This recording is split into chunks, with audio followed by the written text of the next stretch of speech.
Hey, welcome back, everybody, to Distorted, podcast where we try to discover some behavioral health things, some things that are confusing to people, scary to people. We're going to try to present it in a way that makes it make sense and hopefully fun.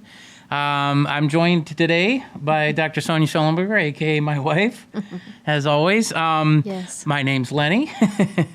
So today's topic, what I want to do is I want to break down some of the language errors that are out there, some of the ways that distortions take place in everyday life. We talk a certain way, and we don't realize that it's a pathway to something that's not going to lead us in a direction we want. And let me give you an example of what I'm talking about here. Very familiar in speech for us when we're talking to, instead of presenting an idea as I think this about something, we are shifting our language to say I feel this thing. And what's happening now is we're substituting the notion of something for how it's making us respond to that, okay? So kind of what we want to break down is this idea that if I was to say to you, I feel like you're not talking enough to me, and it's a relationship thing. Mm-hmm. What I'm really saying is I don't think we talk enough, and because of that, it makes me feel distant from you or disconnected from you or fearful of the relationship or upset about the relationship. And what I'm really trying to do is I'm trying to jump past the idea of presenting it, and really I want to express my emotion. And so the problem with that might be is that once I go past the actual idea of it, most people are going to respond to that emotion. Most people are going to now respond to the way you're feeling, and you might miss the point. And we might talk past each other because I'm not really telling you what my idea is. I'm just telling you how it's affecting me. Right. And so you might not get to the heart of what I'm actually wanting to have dialogue about because you're more concerned about how I feel. Right. And as a spouse, that might be a practical thing. You might be worried about how I feel, and we might miss out on, here's another example. And having a conversation about something because you're upset, and you pinpoint something like dirty dishes in the sink. And instead of saying something about that, you might say, I feel like you don't help around the house enough. And you're really trying to say is, I don't think that we're doing things together in the house, and so that makes me feel disconnected. And then we can have dialogue about the particular, item we're talking about, but we can also address the feelings behind it. But both could be true. You don't help out enough, and I want to be connected to you. Yes, right. So I just talked into the bottle. So here's the deal.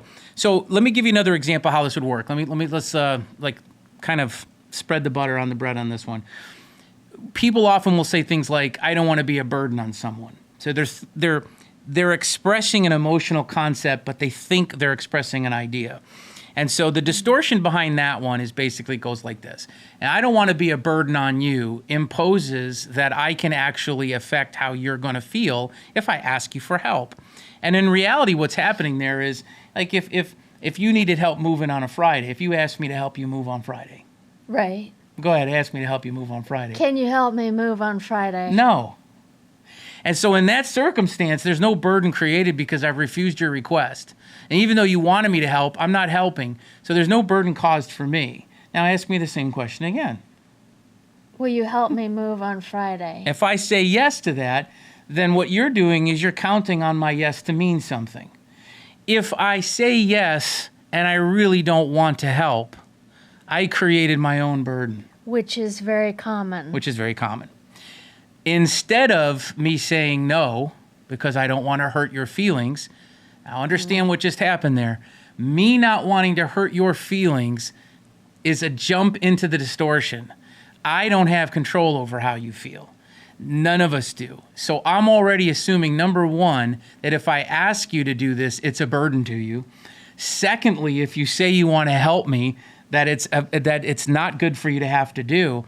And you don't want to say no on the other side of the coin because you don't want to hurt the feelings. So you've got both people assuming emotion that you can't assume, trying to figure out what someone else is experiencing, and changing the way that you would approach it because of it. Okay. Yeah? Yes. I'm just thinking, where does people-pleasing play into that, which is very common for me and a lot of women. Yeah. Well, I mean, so it's interesting, but we'll talk about that in a second. But I think the language that you use is important because what you're creating is, and we'll talk about this throughout all these podcasts, ownership over emotion. ownership over someone else's feelings is in of itself a distortion, okay?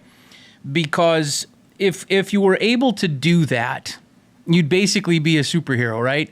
To control how someone else perceives or feels about something is superhero world. Which is why I can't be a burden on you unless I allow you to burden me. Yeah, essentially. If I say yes to something I don't want to do, I've created a burden for myself, and then I project it onto you, right? Right. And if we'll get into the specifics of distortions at a much later date, projection is one of those. And so now what's happening is now I'm not being authentic with you. If I want to help you, it's like prayer a lot of the times. People are afraid to have someone pray for them because they don't want to inconvenience them. But listen, that's my gift to you through the Holy Spirit. If I want to pray for you, then by all means, why would you restrict somebody from doing that? So, there's lots of levels to this where if someone wants to help you, then that's up to them. And Right. for you to reject that, again, if someone's trying to bless you with that, you had enough courage to ask them for that, then that's an agreement. And at that point, you should let it lie where it's at. And so, again, asking me for help, I have a choice. Right. I can say no, I can say yes. And the only time there's going to be any effective residual of bad feelings is if I lie to you and I say I want to help you and I don't. And so this is that misuse of language. Again, and here's another one, and we'll go back to I think, I feel, but here's another one. I understand. Yes. Right? Yes. What happens if you're having an issue and you're sharing it with me and I tell you I understand? There's a miscommunication. There's a misunderstanding. Let me go back to one thing, though. Mm-hmm. If I'm asking the question, will you help me on Friday? I am assuming, and I'm telling you, I need your help on Friday. Right. So if I don't do it or you don't do it, it's not good for me. Right. So what could you say instead of, you could say, I really need help on Friday. But period. But I still have the power and the ability to say no to you if that's what I want to do. Right. And there's a repercussion, but it's a natural repercussion. When we have a presumption of a need, which we might have to talk about on another podcast, when we have a presumption of a need and we don't get what we think we need, there's going to be a fallout from that. But that doesn't mean the other person caused it. It doesn't mean that the other person is the cause of you having that deficit. It just means that that's what you feel in that moment. Walking away from something because it didn't necessarily work out the way you wanted to is not a causational thing for the other person. This is something that happens all the time interpersonally, right? Right. If I say that I understand to somebody, I understand what you're going through. There's part of that's an assumption that if I understand what you're going through, then my behavior should change accordingly. If I'm telling you that I understand what you're going through, you're going to have a fair shot at me being different at that point. My response would be different. You'd be expecting maybe more empathy because I'm telling you I understand. Although this sort of gets back to something we discussed on a different day, it's still tone and body language. Sure. And the words, right? Yeah. I could say, I understand, and there not be any emphasis or understanding behind using that word. Right. I guess my emphasis on that is it's one thing to tell them, the human being, that you understand what they're going through, sympathy versus empathy, right? But I think legitimately the platform really is to have empathy for what they're saying by validating what they're saying. I don't necessarily have to understand everything about what you're going through, but it would be more empowering and more helpful to you if I had empathy towards what you were experiencing. Yes, Okay. and that's actually what we all want. Right. And that's where the misunderstandings happen because we're actually saying it, we're asking the question, we're making the statement, I need your help, right? Because we want someone to understand us. Yeah. So I think when we start to talk, we have something we want to share with somebody in a relationship, and we say, I feel like you don't listen to me. I think you don't listen, and because I think that, this is what it causes me to feel. This is what it causes me to behave like it. Maybe it causes me to not share with you. Maybe it causes me to go in the other room. Maybe it causes me to be sad because I don't feel like I'm getting what I want from the other person. But if I say that I feel like you don't listen, again, I think we're missing the point of presenting the idea and then telling someone, this is the feeling, this is the fallout, as opposed to trying to put onto someone the direct correlation of you're making me feel a certain thing, which is a much again, it's a deeper level thing, but it's a distortion. The response you have is just as powerful as the initial action that someone has, right? Yes, because at home I will say to you, you're making me upset, and you will say to me, I don't have the power to make you upset, Sonja. Yeah, and the idea behind that being is that you are feeling a legitimate emotion, but I need to figure out why I'm not validating you in that moment. That something on my side is missing, which is causing you to feel disconnected from me, which is causing you to feel frustrated, right? Because saying that makes me more upset. There you go, because I'm not validating where you're coming from. And then Right. it makes it much more complex. Yeah. I think another thing that happens with language, because of a lot of the shortcuts in language, I think that with the rise, obviously it's not a new thing, but the texting and the short messaging and these types of mediums, what you're having then is you are shortcutting full language, and stuff gets miscommunicated very easily that way. Right. So much of our communication is no longer in person. Right. I can shortcut you. And I mean, obviously you and I use that medium as well as other mediums, but texting and shortcut communication doesn't express the same meaning. It's Right. easy to misconstrue that. And this also goes back to something we've touched on before, is that the relationship that you have with the person, whoever you're texting, does underscore whatever you're saying. Yeah. So we have a shorthand when we text, Sure. but we understand each other. Right. We don't have to convey all the same things, and it does depend on the rapport you have with the person. It sure does. But even with that, if it's something important enough that has to be expressed beyond that, then you can't shortcut it. Right. Right? So the Right. text has to become, I think the rule of thumb is after the third text, you need to stop. It needs to be communicated better than that, right? Sure. So, all right. So this idea, again, is really trying to help you understand when you're expressing an emotion, you don't want to have causation that someone else has ownership over that. That if you want to speak into an emotion that you have, that's fine. But I do think it's important to express the idea prior to that. I think it's important to say, I don't think we're, going back to the connection thing, I don't think we're talking as much as we used to. I don't think we go out as much, or I don't think we spend time with our families enough. And I feel disconnected because of that. I feel sad because of that. And again, we're separating something. You might say it's minutia, but I'm separating the idea because the thought always precedes the emotion and the behavior. And we'll hit that throughout the podcast. When you're talking about distortion, it does start in a cognitive realm. And so, the thought always precedes. I have to have a perception of something before I can have emotions around it and before I can behave it.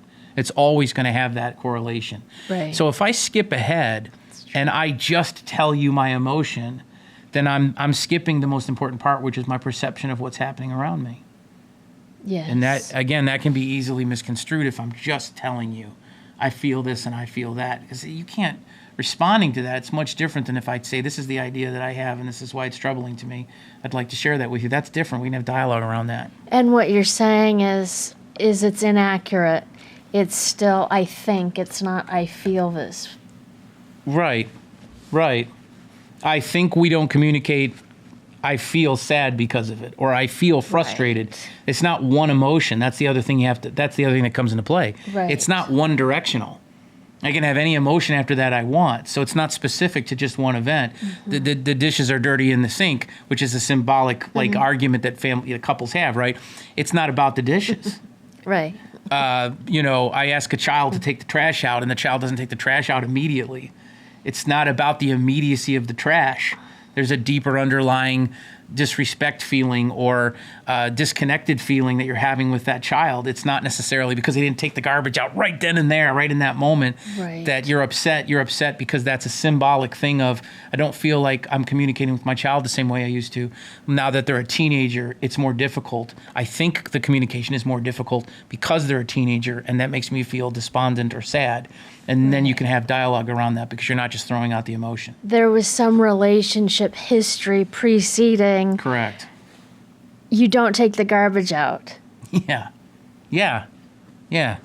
Exactly. So yeah. So I think the burden one's the most specific example I think, but we do this with a lot of emotions, though, right? Yes. You're making me angry. You're making me sad. All these types of, and it's just a shortcut that we take. And what you're saying, and I hear that, is that the natural nature of the relationship causes that to happen more frequently. So depending on how deep the relationship, how long you've known the person, you're more likely to make that shortcut. Yes. Yeah. Working with couples, don't you see that with couples too? The longer they've been together, the more assumptions they make about each other. Absolutely. And the other thing, just to hit on something, we teach couples when they're communicating to say, I need this. I statements. Yeah. I need this, so that you're owning it. I think this, so you're owning it. Yeah, or I want. As opposed to saying, you think or you make me feel, it's I need this, I feel this way. That's right. Yeah, and I want something, and we'll tackle that later. But we want to make sure that when we're expressing this is what I want, this is what I perceive, the other person now has an opportunity to respond. They might see it a whole different way. Then the emotions come from that. You can talk about that differently. Let me take it to another place, because we have time to do this. We're just going to combine a couple of things. The other way that distortion is sort of a commonality in the way that we talk to each other is a lot of times when we start to play with distortions in our thought process, it has to do with trying to justify or rationalize something that's happening. And so oftentimes when I get clients that come in, they want to talk about the way that they're perceiving their world. And a big part of it is rationalizing the way that they're interacting with another human being or with an event or a job. And they do a lot of work trying to set up a platform for why it's okay that they're doing what they're doing, even though a few seconds later they're going to tell you how it's really hurting them to have to do it this way. Right. And I find in what I'm doing that a lot of the distortion is taking place at that level. Something that they're perceiving is off. And when that happens, the presentation that they put out, even though it seems to be appropriate, isn't getting them where they want to get, right? There's a disconnect. And so a lot of that with justifying, well, I don't work as hard as I used to because I'm not validated by them. And so why would I put out an effort for people who don't care? And then having to sort of justify that as opposed to, do you have any other reasons why you would work hard? Do you have any other motivations for why you put effort out into an employment job that you have? Do any of those reasons have anything to do with the support you're providing for a family? The pride that you take in the work that you do? Is there any other levels other than the employer validating you that would cause you to put out good product? And then you have to sort of search for those other variables, right? Yes. Okay. And so I think I want to touch on this then. There's a difference between rationalizing and having a rational approach to something. And we're segueing to another part of distortion, okay? So what's the difference? Well, the difference would be rationalizing doesn't necessarily mean you're saying something that's accurate. It's not necessarily based on fact. It's not necessarily something that is promoting something you can actually act on, because rationalizing itself comes with the distortion. And here's what it would look like. So if I do something, I know it's wrong to do it. And I even feel guilt after having done it, okay? Well, last time you got to eat the last sandwich on the tray, so this time I'm going to do it. Yes. Right? Or one day one cat got more treats, so the next day we want to make sure the other cat gets more treats, right?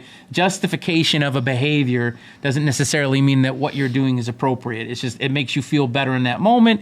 It also makes you feel like you're moving in a direction. You can make an excuse for why you're doing it. Well, the reason I cut that guy off is because he cut me off. You know, I was driving and he did something rude, so I'm going to be rude back. Yes. Rational thinking is resolvable thinking. And so when we start talking about anxiety, maybe we'll do that next. When we start talking about a rational process, what we're saying is it's a resolvable process. That'd be the opposite of a distortion, okay? A distortion is non-resolvable. A rational thought is resolvable. And again, I'll give you more specifics on that as we go. But this idea of speech being a distortion in and of itself, we've already set the platform for that. If I am talking about the way that I think as opposed to the way that I feel, that's a great red flag to recognize that if you're leading with a feeling, you might be leading with a distortion. And you might also be leading with something you're trying to rationalize. That would be the cue for that, okay? Okay. So now we're taking it to the next level, saying, okay, in order to have a thought that's going to resolve, it's going to move me in a positive direction, it has to be rational. And so to that end, it has to be based on fact, okay? For the individual, because rational for me is different than rational for you. Yes, it is. Or producer Shannon. It's different for everybody. That it has to help me feel the way that I want to feel, and it has to help me towards my own goal. And if I have those things in line with what I am projecting, saying, okay, it is going to fall in line that my emotion and my behavior will also be resolvable. This takes care of this idea, this concept of I'm speaking authentically from my own place. I'm speaking in a way that is about me, right? The I statement. Yes. I'm saying something that for me in that moment is a fact, but it goes beyond that. It also has an emotional context that serves me, and then so there's work that we have to do individually, right, that says I need to think about this for myself before I engage with another person, so that I can understand, does this help me feel the way I want to feel, and does this help me reach a goal? If it doesn't do those two things, then engaging with the other person is just going to muddy the waters. Did you all hear that? That was good stuff. That is absolutely, I think that's right on. If I'm dealing with something on my own and I'm not coming to a solution with it, and it's not helping me go where I'm trying to go, then I push it on you. How's that going to help either one of us? I don't even have a resolution for it. Now I'm bringing you in, right? And I'm going to be concerned about how that affects you, right? Yes. So I love what you just said there. And I think, it intensifies what the original thought was. Yeah. Because if I'm letting you all know out there, this is the most common way it distorts. You have something in your mind that is fact to you, but you haven't done the work to make sure that it's supporting you emotionally and it's supporting the goal you're trying to have. And one of the ways to support the goal is to ask those two questions. Yeah, the 3 questions total, but the 2 questions. Does this help me feel the way I Yeah. want to feel, and does this help me reach the goal that I want? Right. So beyond the reality of fact, right? Somebody's treating you poorly, and your fact for them is that you think they're a jerk. You don't like them as a person. You're upset with them. And so to you, that's a fact. They're a difficult person. They're an unsettling person. That's a fact to you. And the problem with that is you're carrying that label. It's causing you emotions that are not easy to navigate, and you don't really want them. You don't want to feel angry towards a person. You don't want to feel distrust. And it's not helping you towards your goal, because I would imagine you don't want to carry that. Right. Right. You don't want to carry that. You don't want to hold on to every time you see that person, especially if they're unavoidable, right? A coworker, a family member. You don't want to have to hold on to this idea that every time you see them, the first thing you think is, I don't like this person, they're a jerk. Right. So if you're holding on to that as your fact, there's no way out of this. You're eliminating the ability to have a resolvable pattern of thought around this. It's harming you. And how we'll segue this to some future sessions, again, maybe the next session is, guys, that's where anxiety lives. The unresolvable thought that doesn't go away, that comes back, that continues to plant itself in your brain. Might use the word rumination, if you would, or overthinking. That in of itself is the stuff we start to call anxiety. Yes. The non-resolvable thought that won't leave would be the thing that we would manifest and label as anxiety. So just to get back to this point too, just this idea of if something's resolvable, if you're able to ask these questions, it is resolvable. If you get a yes answer, yeah. Right? Yeah, if you get the 3 yes answers, it is a fact. It is helping me feel the way I want to feel, and it is helping me towards my goal. The resolution is possible because you can move past it. Another way of looking at this is like the math problem. If you're solving for 4, you can say that 2 + 2 = 4. And then you can ask yourself, how much more times do I have to solve for 4 before I can move past that to the next problem? You might want to take it from a negative and a positive. So you might say 6 - 2 = 4. After that, what you're doing is redundancy, overthinking. 3 + 1, 0 + 4, 8 - 4. I don't need more solutions. I've already solved it. A rational thought that leads to that resolution, I can move past it now. I've determined that it's a difficult person for me, but I don't have to lock in to the negative approach of saying that because this person is negative, they're going to cause me harm. Right. Right. Which is beyond the 2 questions, but that's also something in counseling we help clients do is understand that thought and then why you have that thought and that they're not going to harm you. Yeah, there's legitimacy behind feeling what you feel. The issue isn't that you felt it.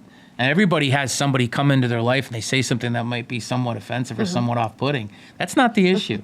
The issue isn't that we get upset. The issue is, what are you going to do with it now? How long do you want to stay there? And so I'm not suggesting that everybody lives in a Pollyanna world. That's ridiculous, right? We're saying that you have a natural feeling, and then you have to do an assessment and say, how long am I going to hold on to this? Just one more example before we Sure. If you have guilt and you haven't done anything wrong, that's a distortion, y'all. That's a problem. If there's guilt and it's an actual feeling of guilt, it's supposed to be for when you've done something wrong to self-correct. Guilt is an important emotion that we've been given so we can navigate correction. And to go one step beyond that, there's a difference between guilt and shame. Yeah. Shame says I am wrong. Yeah. Guilt says I did something wrong. Yeah, and we can probably tackle that too at some point. But I think it's huge to be able to say, okay, this is why we're trying to resolve this. I don't want to keep thinking something that causes me to feel guilt if I haven't done anything wrong. That's a distortion. Well, we can explore those types of things and we can unpack that. Why are you jumping to that? Why is that your perception? Why are you taking ownership over something to feel bad if it had nothing to do with you in the first place? So this is huge because this is remember, guys, we're talking about distortion in the way that we think and the way that we speak, because this is sort of the building blocks of some of the more specific things we're going to jump into. Which goes back to I can't burden you unless I allow myself to be a burden. Right. But again, if I lie to myself and I offer to help you and I don't want to, that's not your fault. It's mine. Right. Right. So I think for now, guys, take this as an example of it's not a simple thing to just go into this and say, okay, I have anxiety. Someone told me I had anxiety. My doctor told me I had anxiety. The idea here is to understand that it's coming from somewhere. It's you're not losing it because you have overthinking issues or you're sleep at night. You go to bed and you're thinking about stuff at night. This stuff is pretty mainstream. And it can be very debilitating. Yeah. And it can be very stressful. Yeah. I mean, it's pretty normal though. Yeah. Oh, absolutely normal. And to that end, some anxiety is good because you need it for fight and flight response stuff, which we didn't really. Yeah. A moderate amount of anxiety helps push you towards a goal. Right. Too much anxiety can debilitate you. Freeze you up. Yeah. You need. There's a Yerkes Dodson where you want to go in the middle, not too high and not too low. Right. Yeah. Right. You don't want to freeze up because you have so much anxiety that you don't paralyzes you. Yeah. Right. So I think for today we're gonna stop it there. But I want to make sure everybody gets sort of the overlying theme here. The language is important, not to get so overly burdened by trying to think of, everything I say has to be a certain way. That's not what I'm saying. I think we just want to make sure that when we're processing an emotion, we're talking to somebody that we care about, if it's a friendship or a relationship or family member, if you start off with the feeling, just keep in mind that might cause both people to get defensive faster, for both people to react differently than they normally would. Ownership over someone else's feelings is a slippery slope. That would be another highlight, right? And what else? Just that. Using the I statements, I need this from you, as opposed to I feel, and going back to the thinking that, is it resolvable? Yeah. If it's resolvable, that should help to reduce some of that anxiety. Before you even bring the topic up. Yeah, and reduce that distortion. If you can't resolve it, then yeah, your anxiety, your distortions are going to go up, and it's going to intensify and build. Right. And again, that's the premise of what anxiety would be. So I want to thank everybody for joining us for today. And, if you, however you would normally follow us that way, subscribe or like, or put a comment, ask a question. We're happy to follow up on that. You can find us on YouTube and Spotify and Apple Podcasts, and we're glad that you're with us. Thank you so much. High five. High five. Excellent.